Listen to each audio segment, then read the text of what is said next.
All right, so here's the deal. I had this speaking event earlier in the week, and then it was ended up, it was in the evening, and then we had a dinner afterwards. I didn't know I was really supposed to be a part of that dinner, but I was, and so I was there visiting. And it was getting pretty late, and I was sitting at the table with this guy named Steve. Now, Steve, I'm guessing he was probably late 60s, 70 years old, big fella, really boisterous, and even more so because Steve had been drinking a little bit. He had about 3 drinks, and he'd been talking to me all night, and pleasant enough guy, pretty funny. And finally he looks over at me and he goes, "Hey, I got to tell you, did you hear about that guy up there in Colorado that got that bear stuck up on top of his cabin? He's up there like for a week." And I said, no, so I hadn't heard anything about that bear, but I have an idea you're going to tell me. He goes, yeah, that bear stuck up there on that cabin for over a week. The homeowner, he couldn't get that thing down, and then you can't shoot them because they're like protected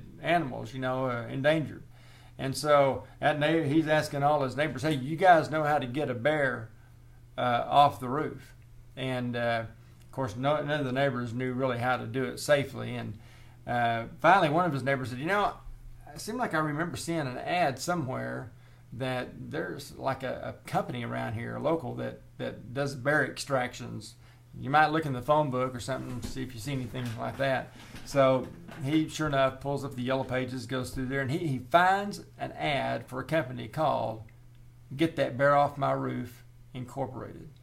And so he calls the company and he says, "Hey, listen, I got this bear that's been got on top of my roof. I can't get him down. He's been up there for about a week, and I don't know what to do. Can you guys help?" And of course, the owner's like, "Sir, listen, that's all we do. If you got a bear on your roof, I'm your man."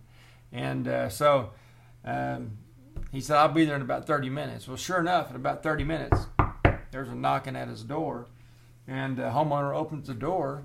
There's a guy sitting there. He goes, "Hey, listen, I was driving by. I noticed you got a bear stuck up there on your roof, and I figured you're the fella that gave me a call. So I just want to let you know I'm here, and I'm going to be making a little noise there, but I'm going to get that bear off there, and we're going to haul him off. I just want to let you know that."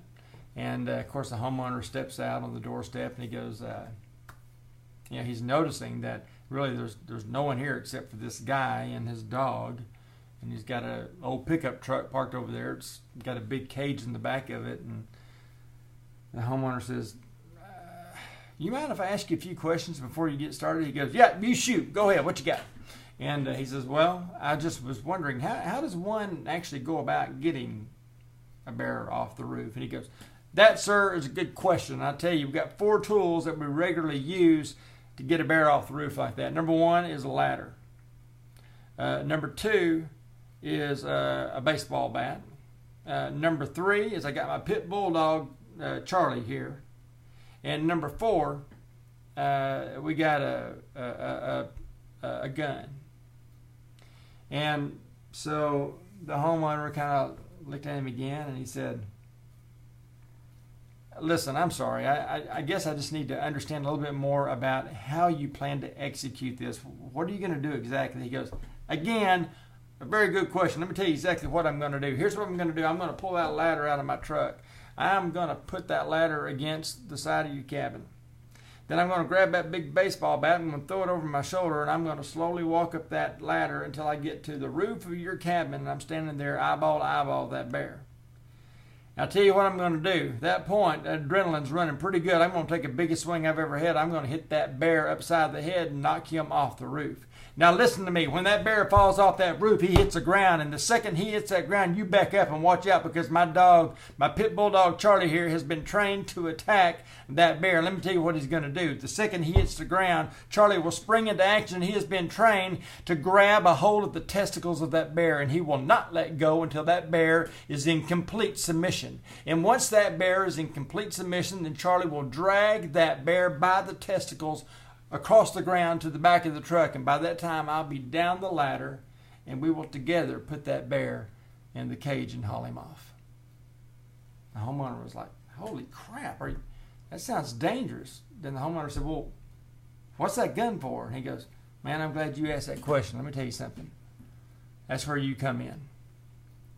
When I climb up that ladder and get on top of that roof of that bear, there's a remote possibility that bear may knock me off the roof. If that happens, the second I hit the ground, I want you to pick up that gun and you shoot that dang dog. You hear me?" That's good stuff. That right there. That's Texas stuff. See ya.